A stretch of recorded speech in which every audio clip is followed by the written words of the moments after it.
Before I get going, there was an interesting article I read in the Wall Street Journal yesterday about technology. The article was really about, it started off, the heading was about the labor force and small businesses and medium-sized businesses not being able to find satisfactory labor force, struggling to grow.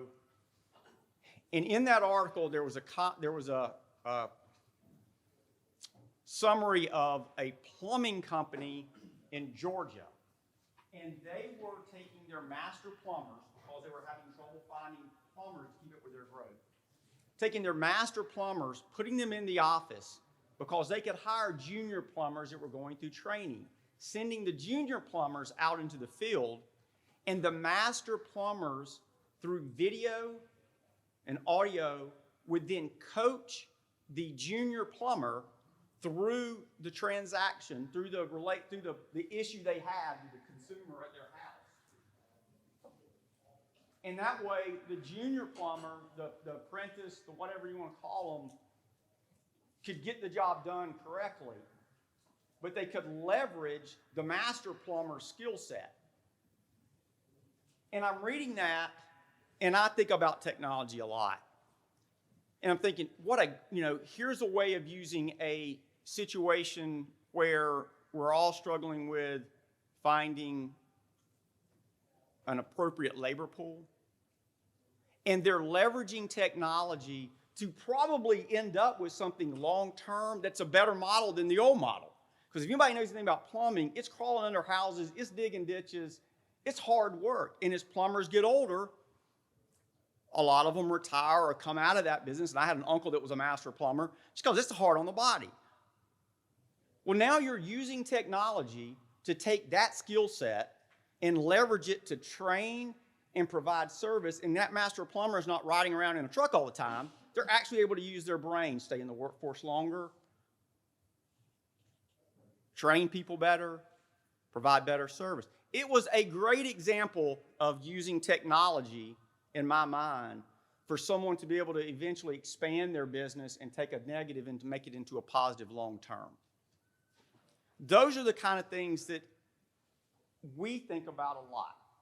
And so I just threw that out there at the very beginning, kind of to say, as we go through some of the technology stuff today, it's not always what you think where it may start is where you end up.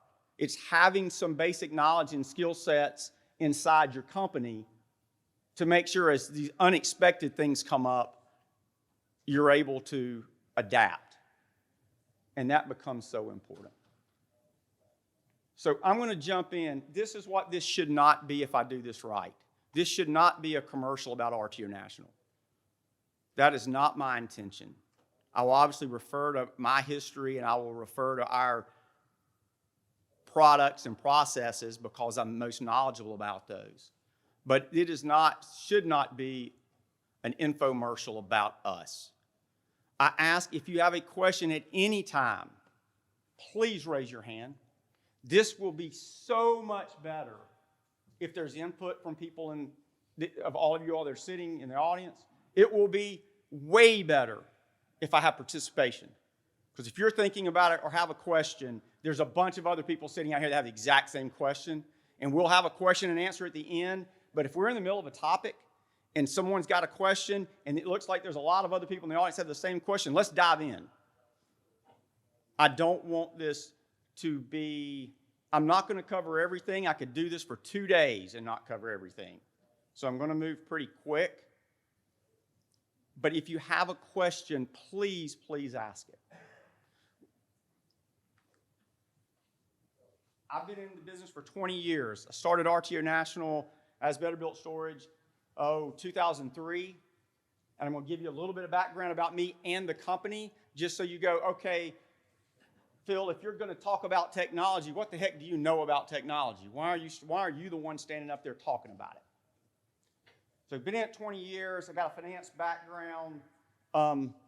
Have had a great experience in the industry for 20 years. I spend most of my time on our people, our strategy, and our technology. I am best described as a skeptical optimist. I'm a huge believer in the future. I'm a huge believer in using technology, but it is not a solution to everything we do. And there are places in the business that you need it. There are places in the business that the technology may not be ready for the business. And if you have a predisposition not to want to use technology, that does not mean your business will be a failure. It may limit you, in my opinion, to being able to do certain things, but I'm not one of these that tries to dictate you have to do these things. So that tells you a little bit about me. But I am a believer in what I tell you, and most everything that we talk about today, I have direct experience and can relate to a specific thing that we've done with our business. And then I'm happy to hypothecate on the future and all these things that might happen. So that's a little bit about me. Our company, again, try to go through this quickly, but to give you some sense of how we use technology, we started in 2003, and we were a manufacturer originally. I am a horrible manufacturer. We were a manufacturer, a retailer, and a finance company. And just by nature of my background, I am stronger in finance than manufacturing. And I struggle personally in doing it all as a company. And so we chose to focus. And in 2009, we got out of manufacturing and began focusing solely on rent-to-own with other manufacturers. So that gives you a little timeline. 6 years of my life was nailing sheds together and going on deliveries. I cannot drive a wide load to save my life. After the first one, I said, I'll be the passenger and I'll pay somebody to drive. So I will tell you where my expertise lie and do not lie. They do not lie in that, and I have a huge respect for the people that do, but I've done it. And probably done 100 deliveries sitting in the truck and leveling the buildings. 2010, we were I don't think there's anybody that'll argue with me of this, although I'm happy to have it. We were the first company to do online order system. So we were the first company in the industry back in 2010 to go through and say, we have an online system for a dealer of ours, for a rent-to-own company, to type in customer information, to type in the building information and submit it. They didn't have to handwrite it. That was the key, and I'll talk about that in a minute of why. But that goes back to 2010. The system that we started in 2010 and we've released it as a management system, we started building, again, that long ago. So we've been doing this side on the technology for a long time. In 2015, we started doing finance, and that's an hour-long presentation talk about why we got into finance and didn't stay in rent-to-own, but we started doing it, and I'll talk in a minute about why that adds some complications to our business. 2017, we did electronic signatures. So we started doing electronic signatures using technology to capture signatures electronically on our contracts in 2017. In 2014, we were doing image caption. So at that time, our salespeople had to go to all of our lots. And as a rent-to-own company, we're in 50 states. We have sheds all over the place. And our salespeople back in that day had to touch that shed every 3 to 6 months, take a picture of it, and upload it to our website so that we knew it was there. So those are some things that we've been doing since 2014 internally. 2017, we did e-signatures. 2019, we started doing other industries. So we're in HVAC, we call it comfort systems, tankless water heaters, and some of those things. The reason I bring that up is if we did not have the technology platform that we have, we would have been really a struggle to do that, to pivot. But we have a pretty integrated platform we'll talk just a little bit about. But again, I do not want to get on to an infomercial for our business, but I think it'll give you some understanding of why I'm the one up here talking. In 2010, we released our dealer management system. There's a long story about why we ended up doing our own. We can talk about that if we have time at the end, but we released that out to the market. Today, in 2020, and today over 50% of our deal flow comes through, or the dealer that works with us doing contracts flows through that system. That just tells you we got a lot of volume coming through it. So it's not like something we're trying to figure out how does it work. We're still improving it, but it's something that gets enough volume that we've had it out there, we've tweaked it a lot. We've used a technology in our business. I go all the way back, and basically the same platform since 2010. So we have probably 20 people, I think I kind of did it in my head, about 20 people in our company that are devoted directly to technology. And these are a combination of web developers, product owners, and some IT infrastructure people. So as an organization, we have a group of 20 that focuses nothing on technology historically for just us. And this doesn't count our analytics team, just for us. What we've done in 2020 when we started taking our technology and turning it outward was take technology that we did and just focus it out to the market. So most everything we do, with the exception of a couple of small pieces, we've been doing for a long time.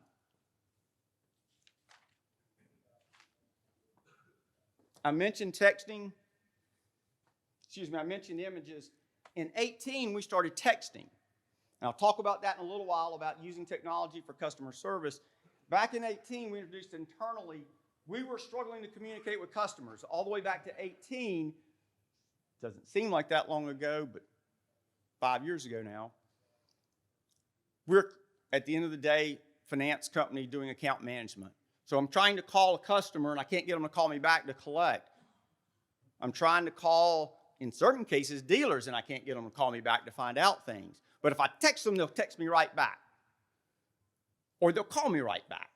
Well, my problem is I've got a bunch of account collectors and account managers out there. I can't ask them to use their personal phone to try to collect them. First of all, it's probably illegal. Second of all, it's just not the right thing to do. So back in 2018, we integrated our system with a texting platform so that our collectors can sit and text directly to someone's line right off of their computer. We record that. When they text back a reply, it's automatically recorded. And then we rolled it out to our dealer management team, our dealer support team, and we use it in a couple of other parts of the business.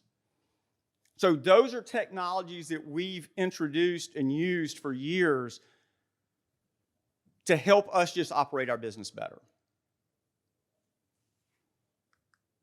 We're in 50 states, 48.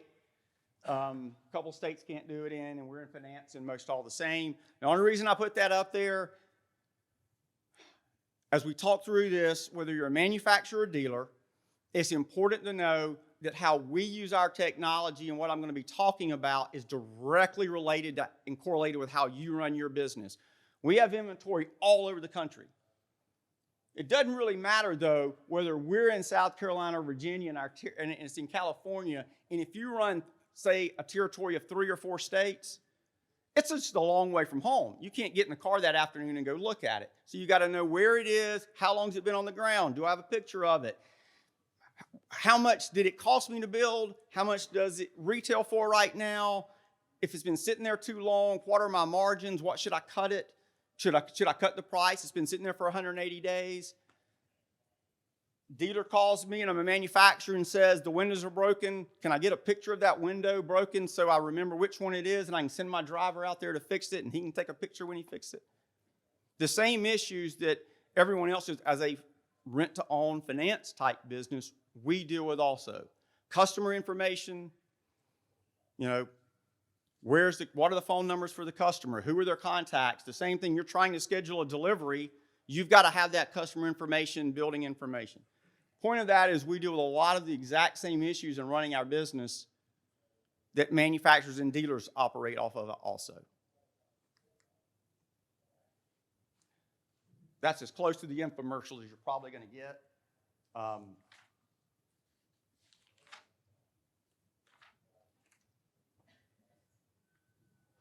Let's leave it at that.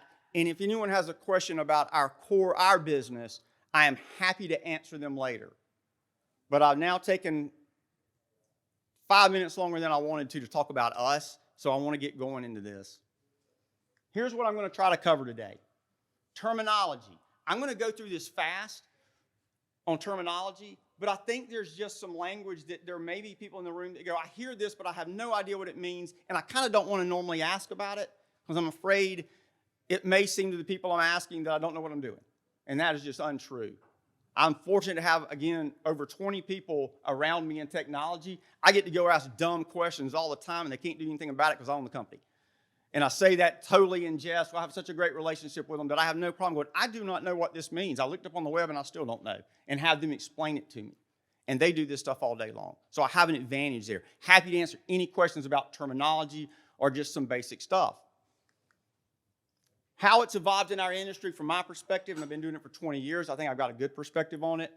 Companies in the industry, again, not an infomercial for us, throw up some slides with other names. I may even say if there's a name up here, or if there's not a name up here that y'all are aware of, I'd love to get it so other people in the audience hear it too.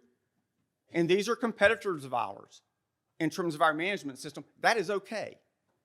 I'm trying to make, this is for you all, not for me. So let's try to get everybody knowing who else is out there. Benefits of technology. If you're sitting in this room, you probably are like, yep, there's some benefits.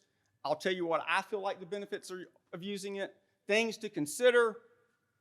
We've done this a lot, and we made a lot of mistakes. So I'm happy to talk through the mistakes that we've made to help shortcut it for you. Partnerships. Opportunities, not opportunities with us, opportunities of what's happening in technology in our industry. If we get to this point, and we're moving pretty quick, happy to talk about what's coming next, in my eyes. And then see if people have questions about things that they're thinking about. Do I think they're viable or think they're coming? That's code. I'm pretty good at technology. I'll pat myself on the back. I've never written a line of code, and I couldn't do it if you handed me a computer right now. Never done it. As much as I want to, I've never done it. Because the people we are fortunate enough to have work with us are way better at it than me. But if you're meeting with someone talking about technology and they start talking about code, that's what it is. It looks like a bunch of gibberish to me. Software, combination of all that code, help you run your business. Help you do an application, whatever it may be. Front end, something I hear our people talk about all the time. Front end and back end. Front end, if you think about front end, and I'm going to go through this quick, so please ask a question. Front end is usually the customer-facing type thing or the user-facing. What colors are on there?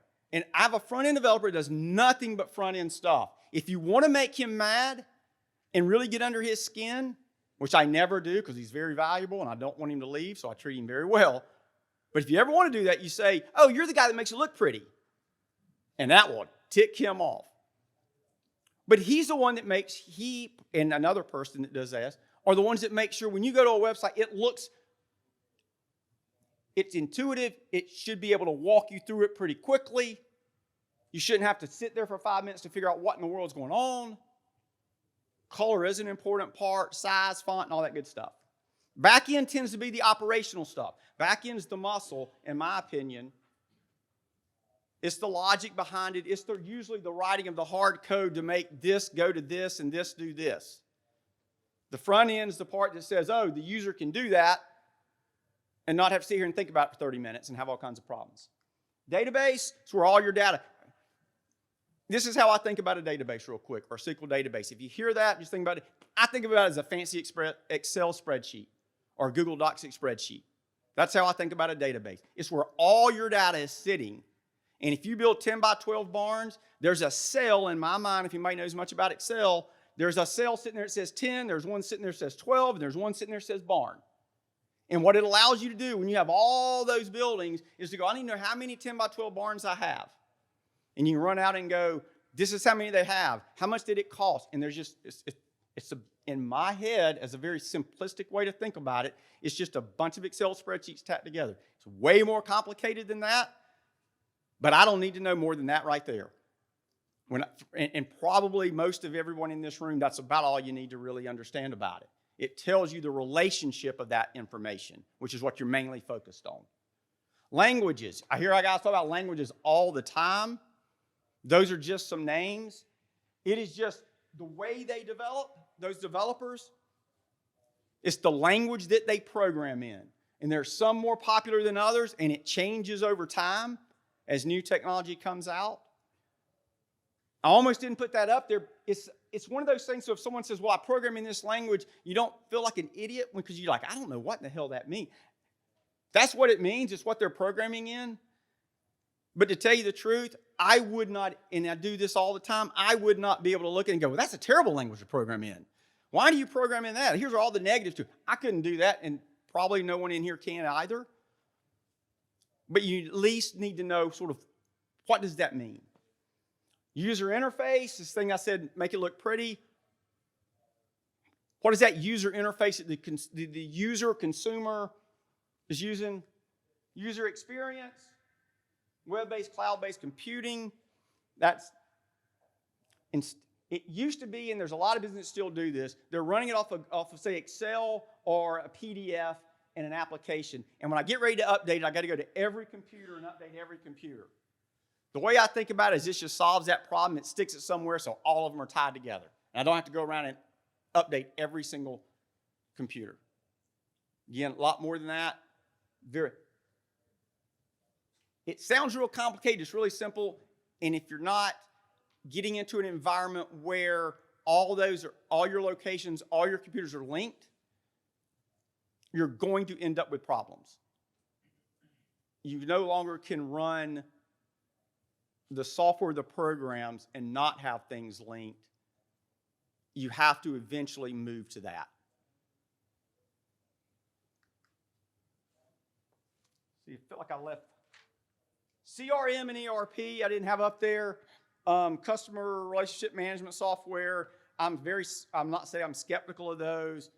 I think they are often overpromised for what they will do. But CRM, if you hear those, relationship with the customers, capturing all the customer information, doing a bunch. ERP is another one that gets way overused in my opinion. Enterprise resource planning, I believe is what it stands for. And for our industry, a lot of people are looking at that because they're looking for pick tickets, basically. I'm building sheds. I really need something to help me go, this is how much that shed costs. This is my materials I need. As I release those materials to build that shed, how much do I have sitting on the yard? How much do I need to order?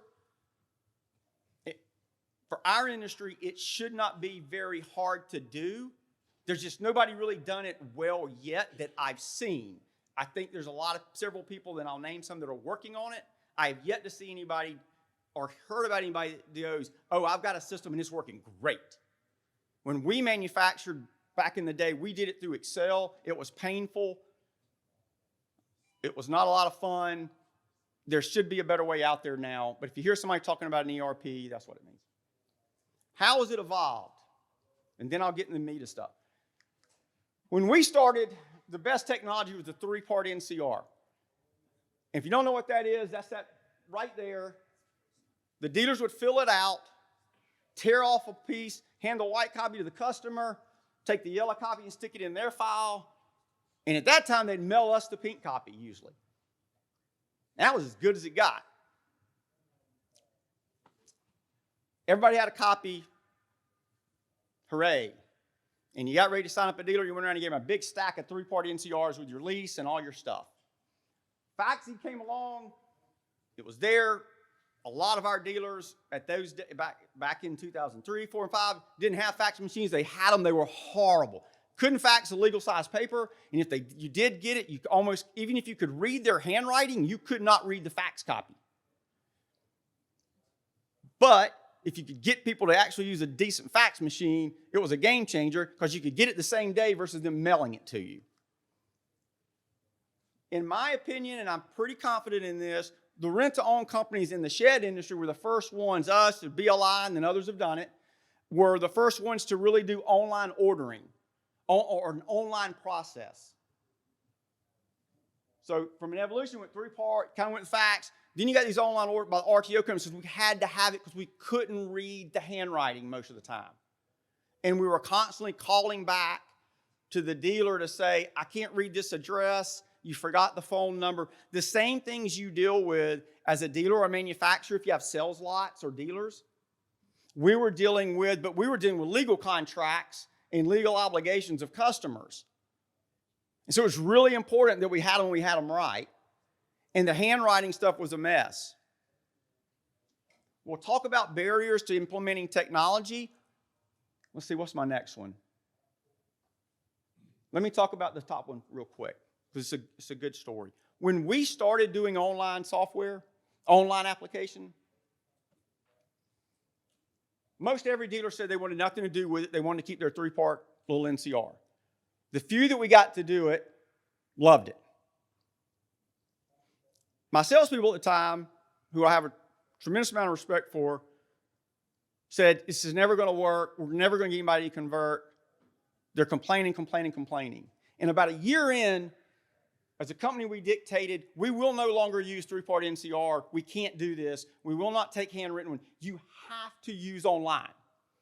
We're mandating it. And my salespeople, I thought, were going to quit and said, all of our dealers are going to leave us.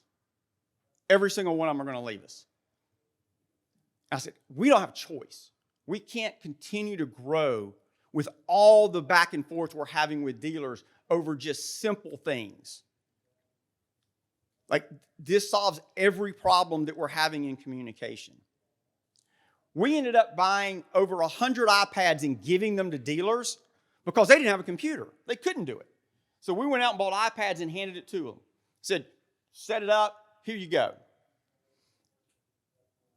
Within a few months of implementing that, I don't believe we lost more than maybe one dealer out of 60 or 70, 80 at the time. More than that at that time.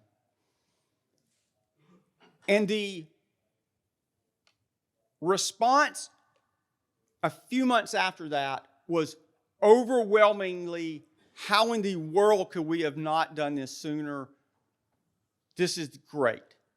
Now, we weren't doing all this complex stuff. This was simply typing in a customer's name, typing in their address, typing in those things.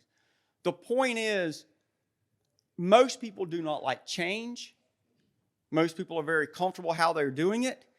And most people way underestimate what's called friction, the back and forth of errors. Oh, I can't read your handwriting. My dealer support person has to call the dealer. The dealer's got to stop what they're doing, pick up the phone, give them the new phone number. They've got to hang it up. That transaction, as it happens multiple times, messes everybody up, and it costs the company a ton of money. But it happens in small increments, and so most people don't value the amount of that time. So they're like, why are we doing this? This is not a big deal. You take all that time away, and they realize now they're not having to deal with that.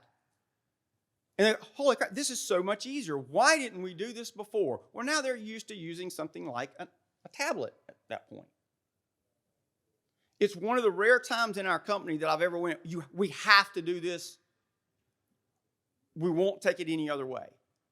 And I did. It scared the crap out of me. But I knew we had to do it. And time again, as we've done those things, I will tell you, if you have conviction that you're doing the right thing, do not lose that conviction when you're using technology, because that will absolutely be the death knell of what you're doing. Because people will not adopt what you're talking about. And if they don't fully engage and adopt it and you don't mandate it, it will never work. And we'll talk a little bit about my passion for that in a few minutes. RTO companies do that. We've seen a lot more now PDF, Google Docs, Excel-based order forms. We think the dealers finally were like, okay, we've got our arms around this a little bit. We've seen the RTO companies do it.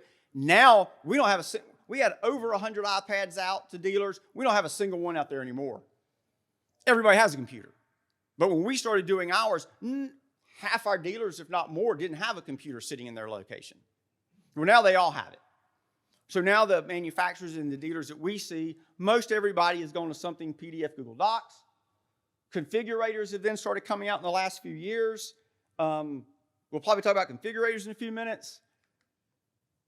Now we've seen dealer management systems come out. So since 2003 to now, we are finally seeing a way for people to actually manage their business versus just collect a customer name and some very basic rudimentary ways of it not being handled. This is the first time, in my opinion, in the last 12 months that there's finally becoming a systematic approach for dealers and manufacturers to run their business. And if you think about me being in it for 20 years and it's just happening, and you think about all the stuff that's happened in the world, we're just scratching the surface.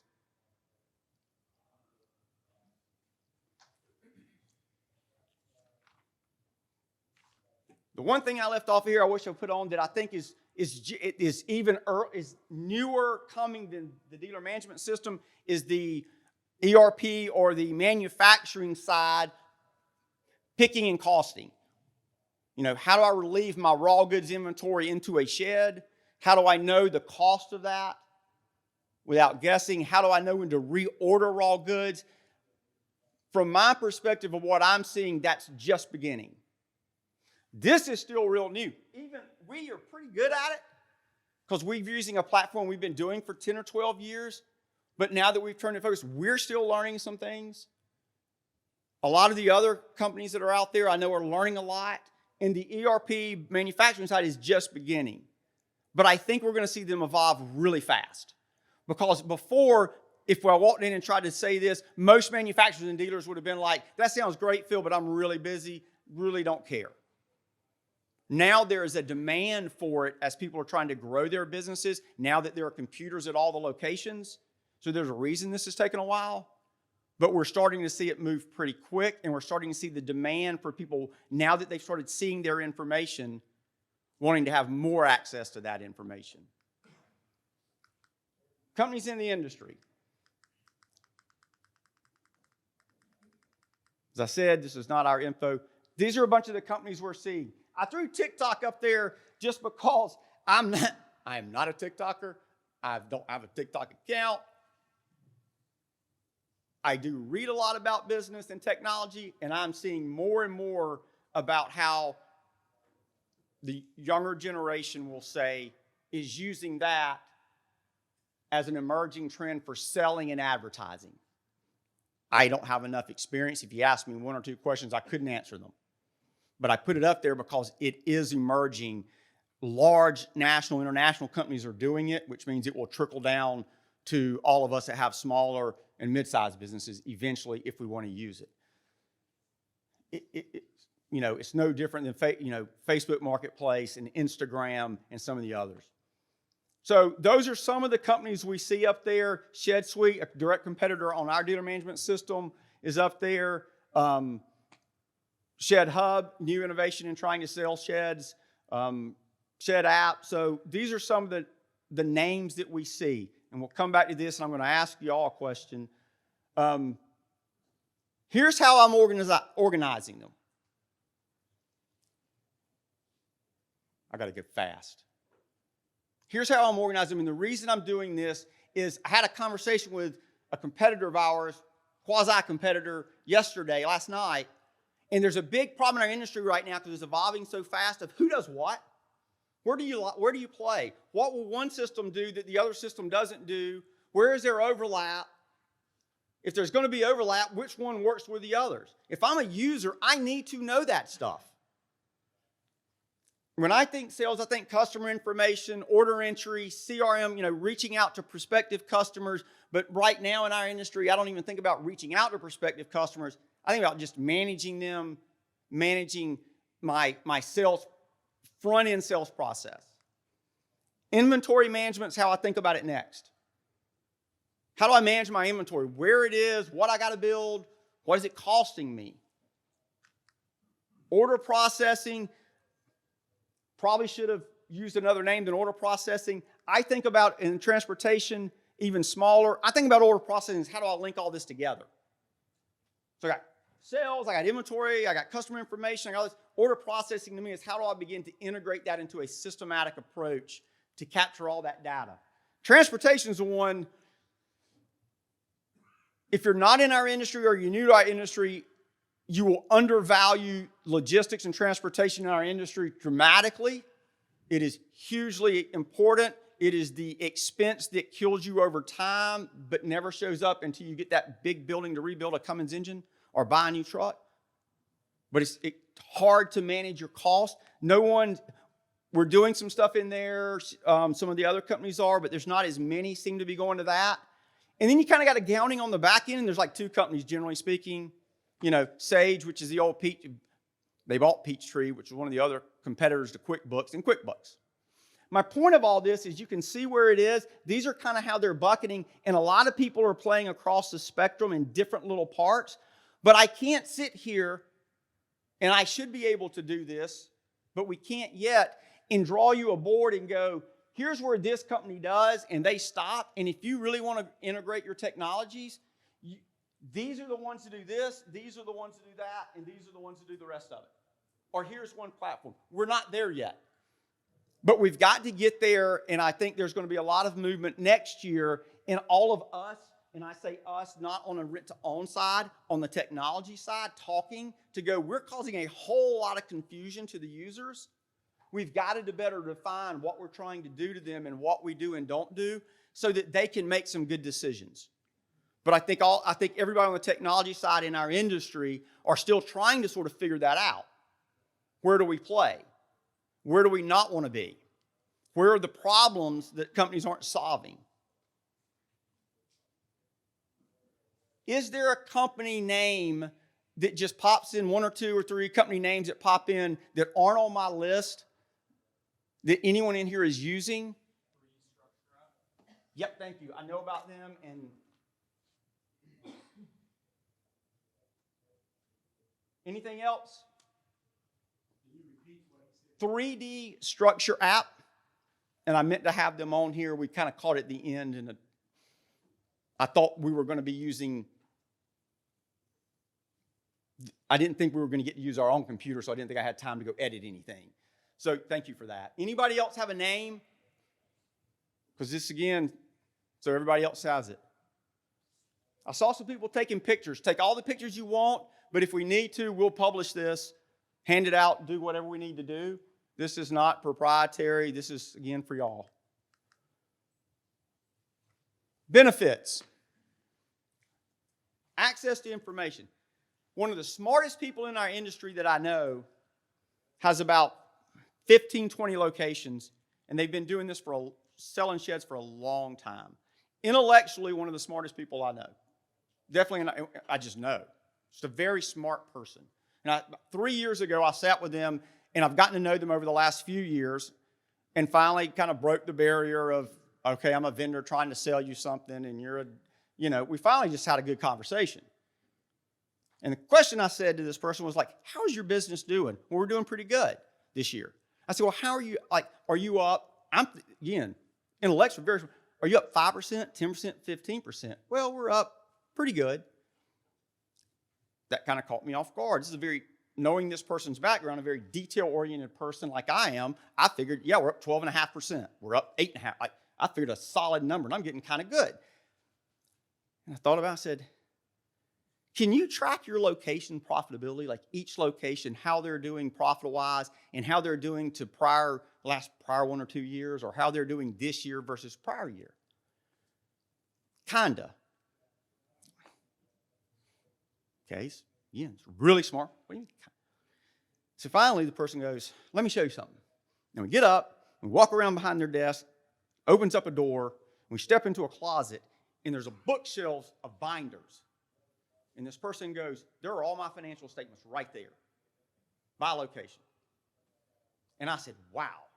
So you've got it all, but you don't have time to go pull this location, this year's profitability versus last year. And the person goes, nope, we got it all, but it's sitting in all those binders. And I was dumbstruck. As a finance person who runs a finance company, I could sleep at night doing that. But again, I couldn't do what this person's done in building their business because I'm not a salesperson. I'm a finance kind of that type of person. Having access to your information of everything we're going to talk about to me is the most important, by far. It's got to be accurate, so it gives you accuracy. If you have a good system, you don't have handwritten stuff. If you have paper, it's not going to help you. Accuracy of that information is extremely important. You're getting it faster. You can make faster decisions. Doesn't mean you have to make faster decisions. The faster I usually make a decision, the more I usually regret making that decision, often. But I've had the data for a long time. I've been watching it. So now when I'm ready, I can make it because I've got it. So it gives you the ability to make those decisions at the point with more confidence and faster, although you don't always have to. Standardization. Everybody hates standardization. Everybody has their own order form and wants their order form to look just like the one they printed 20 years ago and have all of the handwriting that they've decided or the writing that they needed. using a lot of technology will force you into standardization whether you like it or not. You have to choose when to use it and when not to. When are you willing to bend? And when do you have something that's really so precious to you that you feel so passionately that you need something more customized? Customization is hard when you're rolling around platforms and using technology. It lowers your training costs, lowers your employee costs. Ability to audit sounds awful accounting. Salesperson calls in and says, why can't I get my orders to the manufacturing plant? The dealer does. And the manufacturer goes, we're building as fast as you can. I ordered these buildings 5 weeks ago.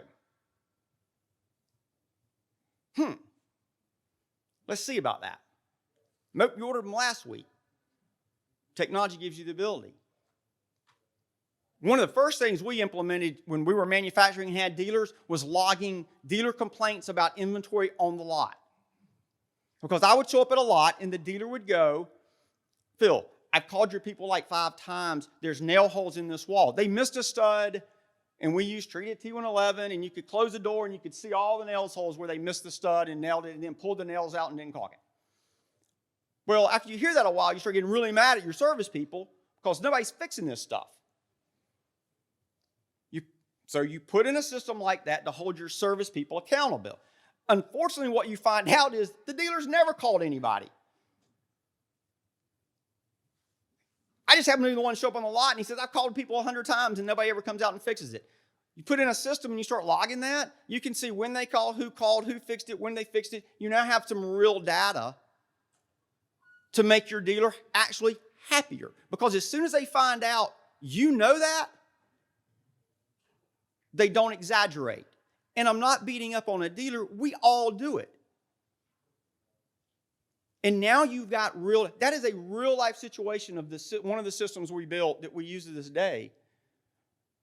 Because we would have complaints in manufacturing that we never could validate. And once we put that in place and you had the data, it was amazing how much those complaints went down. And everybody pretty much just took care of the work. So the ability to go back and audit and see when did someone call, who did they call, what was the log, it is not hard to do.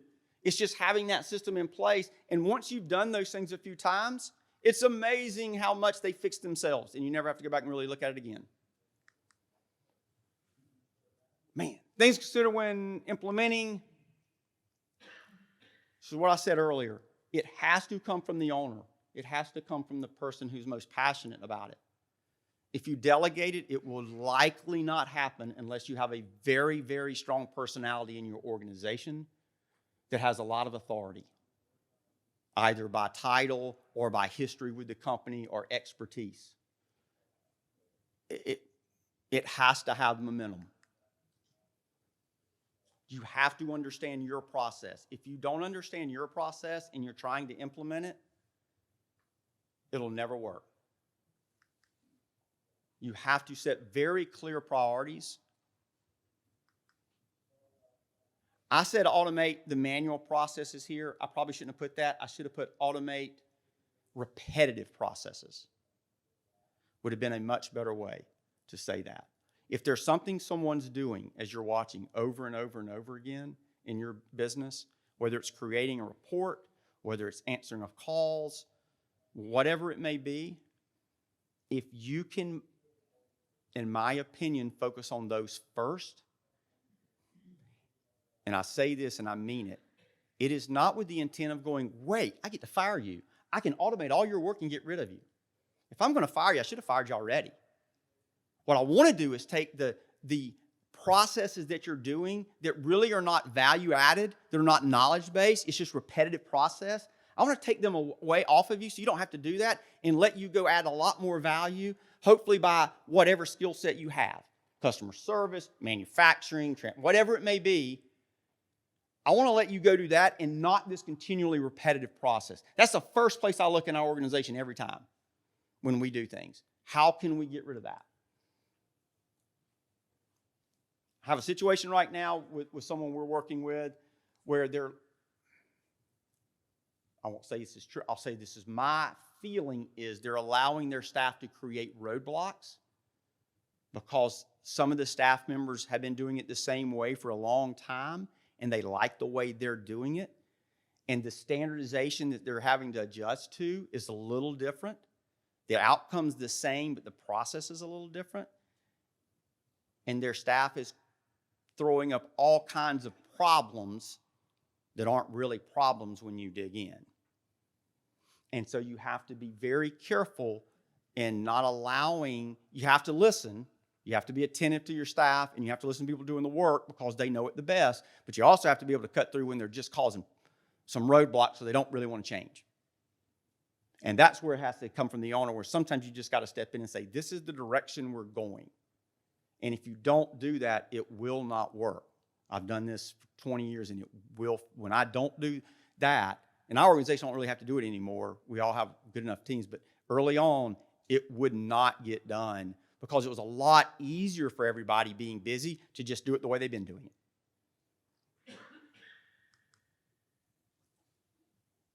You will most likely run two systems, your old way, as manual as it may be, and the new way.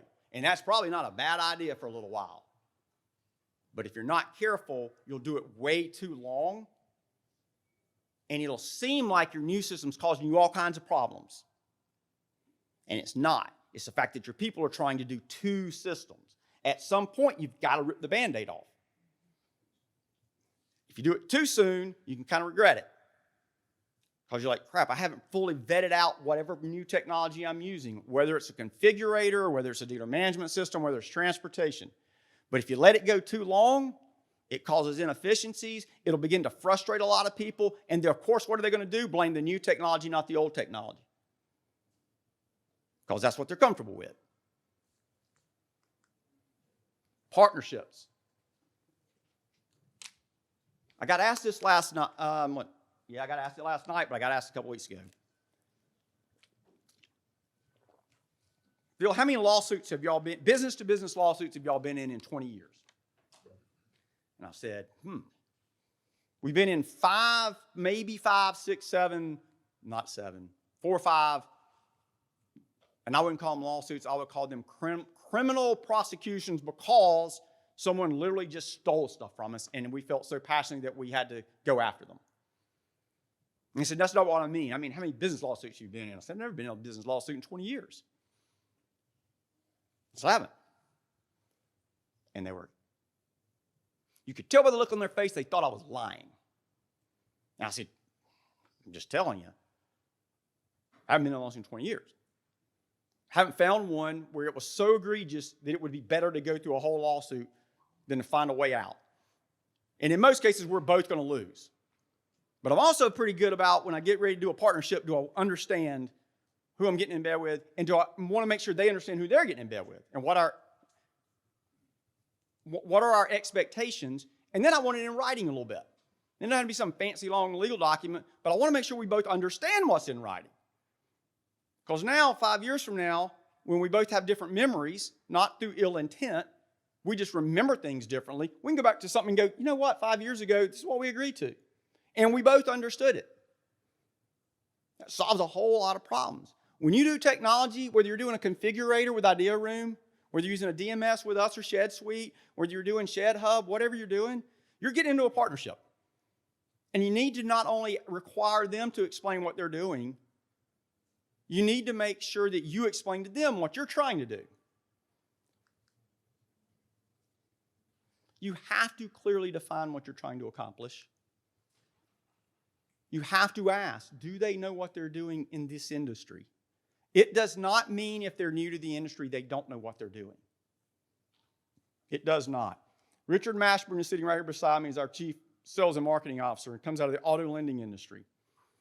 And Richard will sit here and tell you, and I have such confidence in him that I'm willing to tell a story in front of everybody that he'll go, oh yeah, that's true, but it's not like the greatest success story he's ever had. He came in and I got to know Richard, and I was very specific. I wanted somebody out of the auto industry if at all possible, because I think over time our industry will continue to evolve more similar to how the auto retail industry has evolved. But everybody comes in our industry with preconceived notions. And you darn well better learn our industry really well and understand it before you follow through on those preconceived notions. And Richard will tell you, he came in just like that with preconceived notions, and I let him go out and trip up all over himself. Because he's smart enough that if I sat there and told him everything he said was wrong, which not everything, but some of the stuff he said wasn't going to work, he's just going to think, well, that's because you won't let me go do it. So you got to kind of go mess up. If you're new to our industry, you will come into that because this is a very different industry than what most people come out of. So make sure they really understand what you're trying to accomplish and how it works. Sorry, we laugh about it now, but it's because it is such a unique industry. It seems so simple. We're building sheds and selling them. But the dynamics of how the relationships work between finance companies and transportation companies and sheds and manufacturing a shed. Everybody thinks shed manufacturing is easy, and it's a lot harder than you think. And they don't have a clue about trailers. I think I saw a Pine View. I thought I saw a Pine Hill trailer a while ago.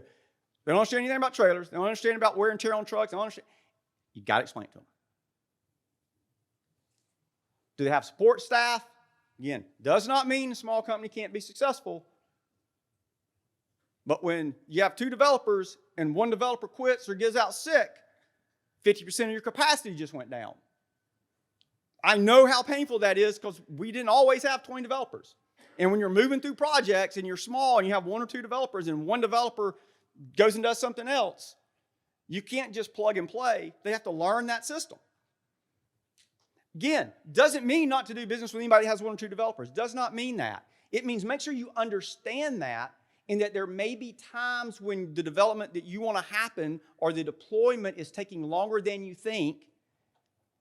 Make sure you understand on the front end so that you're communicating and you know why that's happening. They need to tell you, just had one of our main developers, or we just had a developer, or we just had one of our training people, or just had so-and-so, and we're a small company, they just left. Most of us are very good. Okay, I know. Thank you. Now I know. When are we going to get back at it? If you don't know that, and you don't understand what that will cause, you will become extremely frustrated. And there'll be lack of communication. Understand the size of that support staff. Can you talk to references? Does anybody have it deployed, and who can I talk to? Because we all know the user is the one that knows the most about it. And is it proven? How long has it been used, or is it brand new? Again, doesn't mean not to use brand new. You just better know it. Again, setting expectations when you do this is really important because back to the partnership, it's a partnership. You need to know who you're partnering with. They need to know who they're partnering with. And they need to know expectations. Big opportunities right now. Reporting. I'm a reporting guy, so I put that first. I think if Richard would have done that, he would have put it last. Not because he doesn't think it's important, or I think it's important. It's because for me, it comes from mind. I like to know what's going on, and I use my reporting. I always say, in my opinion, if I can't tell the score, if I can't see my reports to know financially how we're doing, I can't keep score. It's like coming up to somebody that plays sports and says, what's your record? And they go, I don't know what my record is. Like, there's my score right there. So I like to know those things. That needs to get way better in our industry for people to scale, in my opinion. Back to my story about the person, the really intelligent person that I know that opened up the door and said, here's it all in binders. We're starting to see a lot more expanded use with COVID hit, and we're seeing it continue with the online assisted sales. We started a company, what year? 2018, called ShedFinder.com. Made some of our dealers really nervous. Luckily, I think they had a lot of trust in us. We started a company called ShedFinder.com to sell sheds on the internet, mainly our used sheds. The goal was never to do that for 20 years and be the dominant player online. We kept hearing people talk about pre-COVID, everything going online. And we couldn't figure it out. So we couldn't build any technology to help our dealers. And nobody else was doing it worth crap. So we started a company, ran it for 18 months, 2 years, and shut it down. And we learned that online sales rarely happen unless they're assisted. One of the biggest learnings we had, and we built technology. All of our technology links got built in 2018 of being able to email electronic signatures and email things and have them log in and sign stuff electronically so they never had to show up. And the reason we did is we just didn't know anything about online sales at the time, and nobody else did either. Biggest thing, ease of implementation right now. Implementation for those of you doing configurators is not working real well. Standardization's got to come. Texting, I think, is one of the next big things. Online signatures to go paperless is, I think, one of the great opportunities. There's a technology is there, but getting people to use it. Growing your business does not necessarily mean growing the top line. It is extremely, in my opinion, way more important to grow your bottom line. So when I think about growing my business, it's great to have top line growth. It's way better to have bottom line growth. And the way you get to bottom line growth are a lot of these things.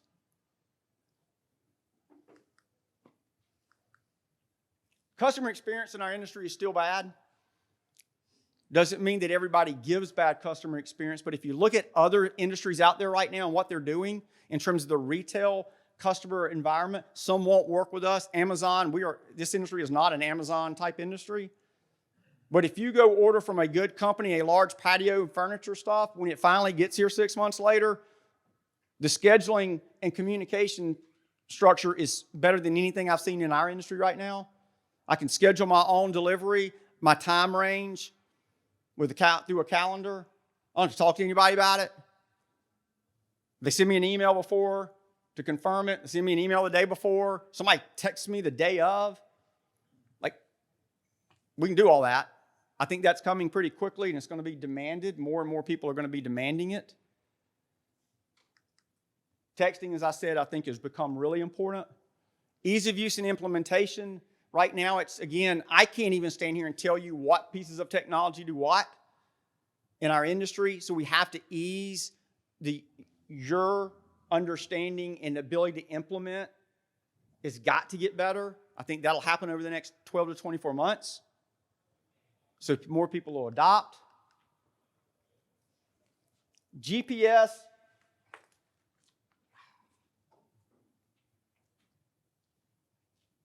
This is what I'll say about that. I really did that about transportation because I think there's a lot of help at the transportation side. I hear that there's a lot of desire on the transportation side of our businesses to have better technology. As I'm interpreting what I'm saying is they're all scheduling. They're looking for better ways to communicate. When my driver leaves the yard, how can he text a customer and tell him he's on the way? So back to the texting or communication and the automation of some of that communication to make it a better customer experience and take your payroll costs down so somebody's not having to call all the time. And you can record that through the system, I think is another big thing to improve customer service. This is a big snafu. If anybody knows anybody about RFID, they're about to call me out on this. That's a bar scanner. I picked the wrong picture by mistake. I have a good buddy that owns a pretty big RFID company. So RFID is, you can do them in stickers. They use them in brick industry a ton. It's where I first learned about it, that I thought may end up becoming a relation to our industry. They use them in the brick industry so that the brick company sitting on the yard knows what bricks are, what bricks are not there by pallet or by bundle. And you don't have to walk up and bar scan it, but it's not like GPS where it's got to have a strong power source, so you can't track it once it leaves the yard. You just know what's on your yard. Everybody keeps talking about trying to do GPS tracking on sheds, and I just haven't found any way to do it because you got to have a power source. It'd be interesting to see if this moves around, if there's a demand for inventory management, however, as companies grow and expand.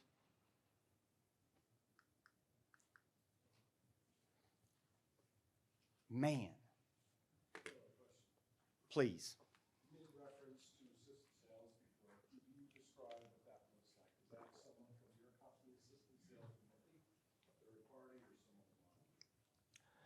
I'm a dealer. I'll do where I think it's heading. I'm a dealer and I'm a salesperson, and I've got a customer that maybe or maybe not has been on my yard, or maybe has just been to my website, and now they want to buy the shed, but they don't want to come back to my yard. And I need to get signatures on some things, and so I can email them a link or send them a password to log into a system to finish out the information.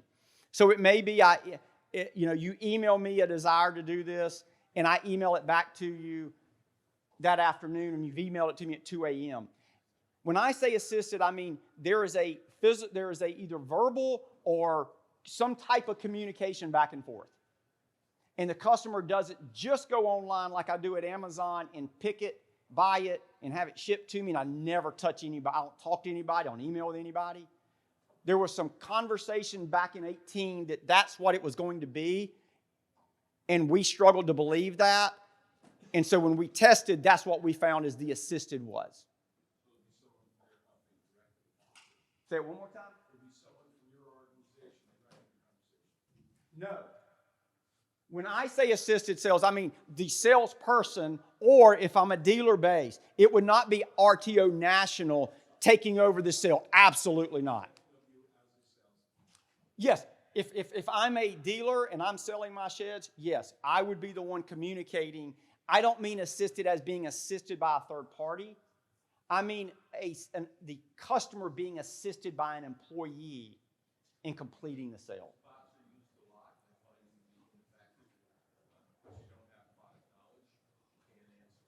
So say that again to who? 100%. Yeah, bots can't do it in our industry. Totally agree. Not enough customer knowledge. Totally agree. Salespeople can't do it well unless they're trained to do it differently than doing it and this is another thing we learned. There's a difference between a salesperson selling a shed to people that show up on their lot and they're used to selling that way and selling assisted or online. Those are two different sales processes. There's two different questions. We had a good conversation about it last night. It's a different thing. You've got to have your salespeople trained a little differently or have a dedicated salesperson. The people we're seeing being most successful are doing it that way. It's just got enough difference. Man, I talk fast, and I didn't get it. Why do you believe the shed industry will evolve like the auto industry, and in what way? Generally speaking, most industries end up in a consolidation mode as people get competitive and begin to consolidate to drive down their cost. Profit margins get squeezed, and they're looking for power. So does the manufacturer have control of the margin in the bit, or does the retailer?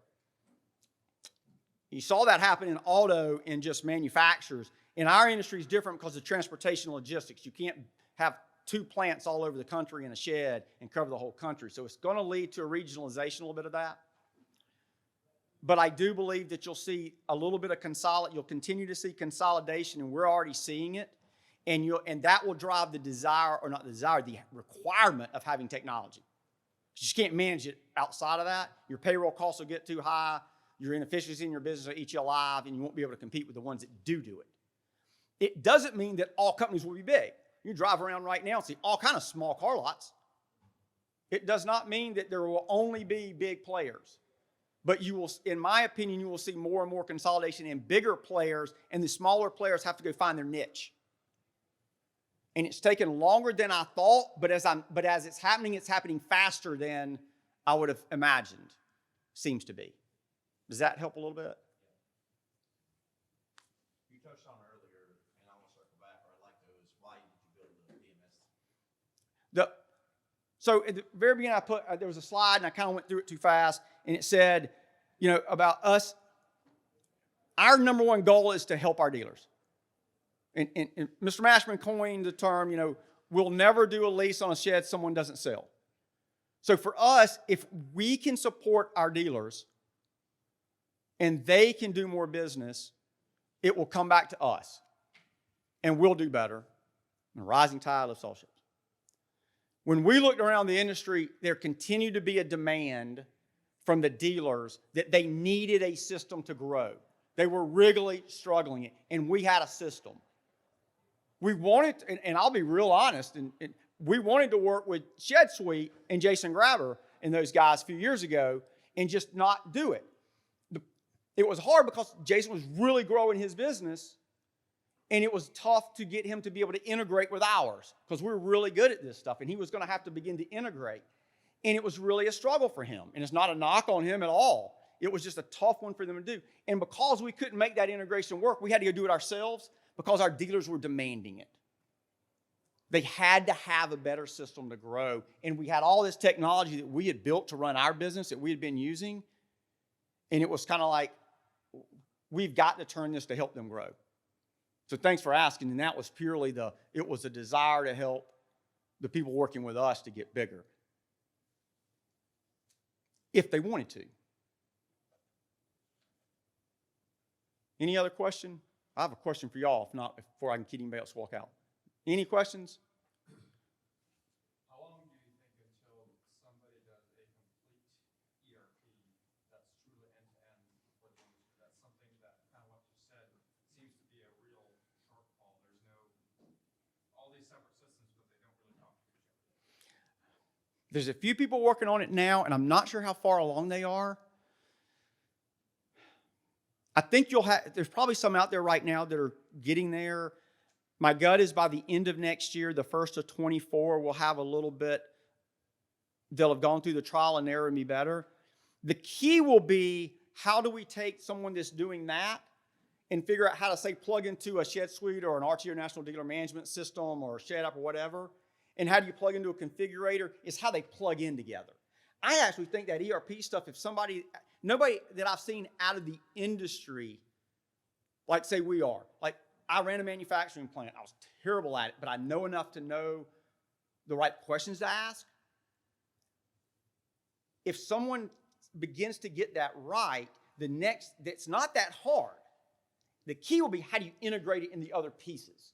And that's the stuff that the technology people have to figure out, is how do we make this stuff work together and where do we cross over?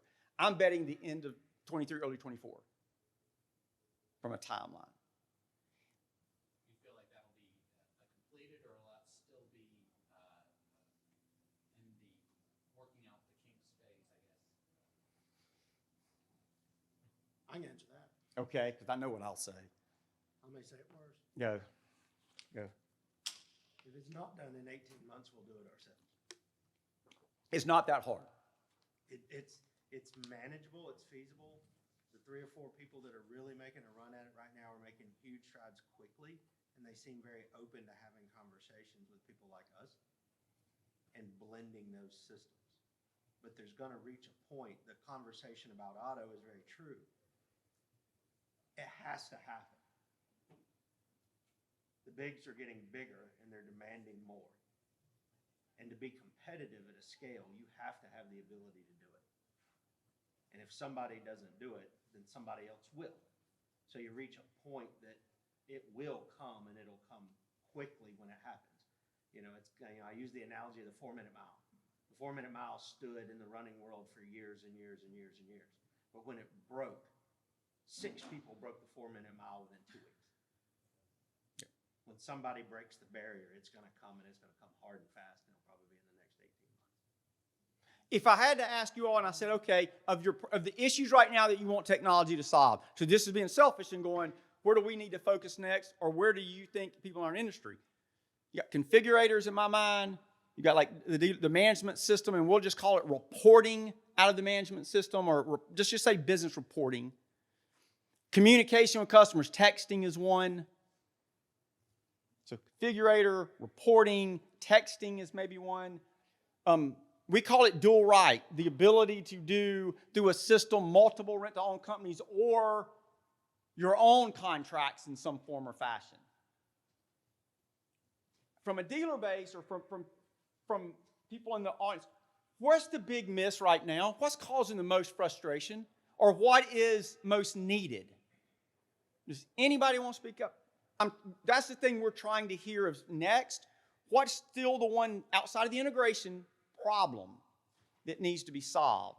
It's not being fixed. ERP is one, but Well, kind of on the back of ERP, for us, it's tracking the true cost of custom buildings. got it. So we'll call that reporting. Much better data reporting. How many people have a configurator? Just kind of, if you don't mind, just are using a configurator? Few, kind of, few, kind of. Is it working good? Does anybody go, yep? Awesome. How many people have good report? Anybody raise your hand if you go, I feel really good about the reporting I have. I don't have a whole lot of needs for new, better reporting. You got really good reporting. One. Is anybody using texting at all? Are you? But okay. We're trying to figure out there's one thing. We're hearing certain things and we're trying to figure out where the need is, whether it's us do it or work with someone else that's doing it or multiple others that are doing it. But when you have a room full of people, you feel like you need to ask them, like, where's the need? What's the need next, the biggest needs for? So if I'm sitting around talking to a lot of people on the technology side, I can say, hey, this is what I just heard from a bunch of people. We need to get improvement on this. I'm over my time anyway, so that was fair. That was very fair. Very fair. You should have done that 10 minutes ago, too. That's all right. That's all right. Anything else for me?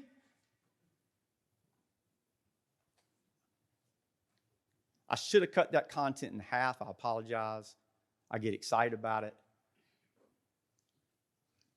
All right. Thank you all.